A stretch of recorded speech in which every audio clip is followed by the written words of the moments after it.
इस भागवत कथा के संयोजक और यहाँ के व्यवस्थापक सभी के आए हुए माताओं बहनों सभी के चरणों में मेरा प्रणाम।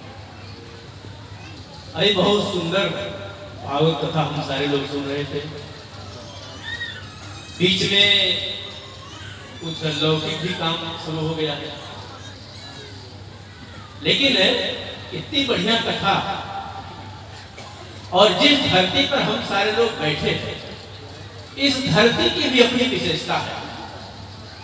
ये जो धरती है वास्तव में भक्ति मार्ग की धरती नहीं, ये धरती मिथिला है और ये ज्ञान मार्ग की धरती है। जितने उपनिषद आप पढ़ते हैं या जितने उपनिषद आप सुनते हैं, वो सारे उपनिषद जो है राजा जनक के दरबार में कहीं गार्गी का एक याज्ञवल्क्य का संवाद होगा, कहीं राजा जनक अष्टावक्र का संवाद होगा। ये जो शास्त्रार्थ है यही वास्तव में ज्ञान मार्ग है। इसी का संकलन जो है ये हमारा उपनिषद है। वेद व्यास में और याज्ञवल्क्य ये दोनों गुरु शिष्य हैं। दोनों में मतभेद थोड़ा सा होता है महाभारत के बाद, क्योंकि वेद व्यास ज्ञान मार्गी और भक्त मार्गी दोनों है, लेकिन याज्ञवल्क्य जो है वो केवल ज्ञान मार्गी है। इसलिए वो हस्तिनापुर से मिथिला की ओर चले रहे यहाँ पर। इसलिए जो गंडक नदी है नारायणी, इसको कहते हैं सदा नीरा।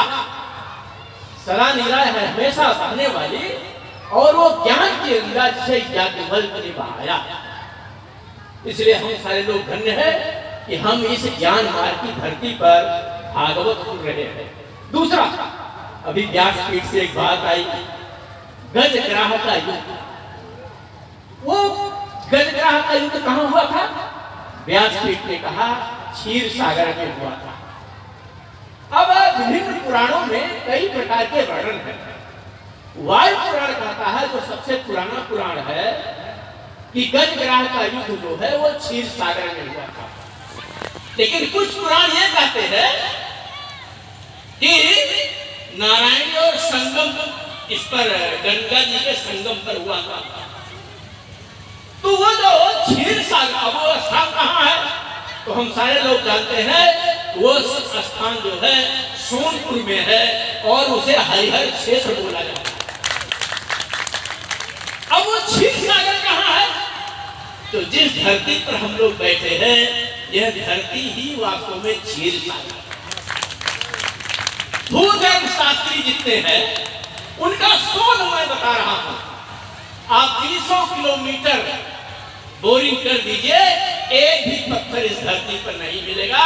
इसलिए यह साबित है कि ये वास्तव में यही क्षीर सागर है। क्योंकि हम सारे लोग जानते हैं वेद जो हमारा है, सृष्टि संपत्ति 1,96,08,00,000 वर्ष पुराना है।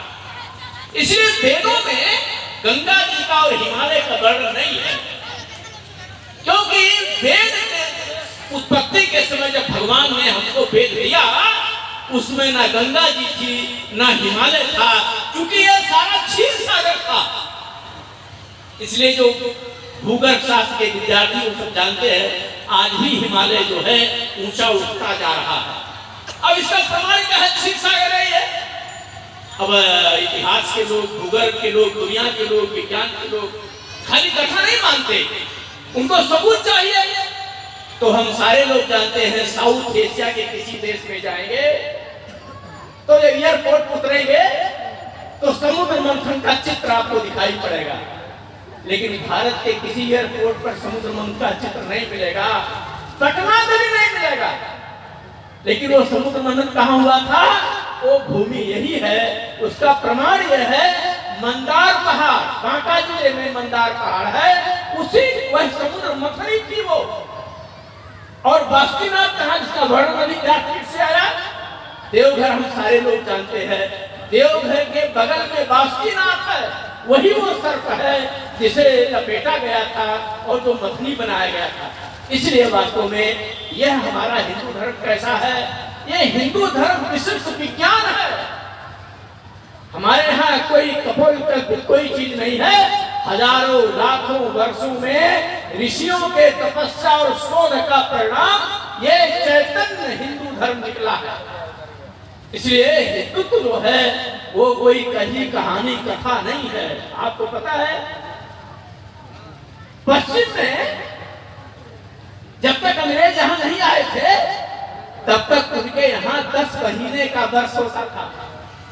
जब वो यहाँ आए तब उनको लगा नहीं भारत की कालगणना ठीक है, इसलिए उनके यहाँ 10 महीने थे। नवंबर 9वां, दिसंबर 10वां। भारत में आने के बाद उनको ध्यान में आया नहीं भारत की कालगणना सही है, इसलिए जनवरी और फरवरी 2 महीने बाद उन्होंने जोड़ा, तब उनकी कालगणना पूरी हुई। आज भी 1951 के पहले अमेरिका के अंदर, इंग्लैंड के अंदर महिलाओं को वोट का राइट नहीं था। वो कहते हैं कि हमारे यहाँ बड़ा विज्ञान है, कोई विज्ञान नहीं है। वो महिलाओं को नंबर 2 के नागरिक मानते हैं। आज भी बाइबल में लिखा है कि महिला कौन है, महिला डायन है और उसके मारने के तरीके अलग अलग है। इसलिए बाइबल, कुरान में भी महिला 2 नंबर की है। अगर गवाही देना है तो महिला पुरुष के बराबर नहीं है, महिला केवल खेती योग्य है, भोग्य है।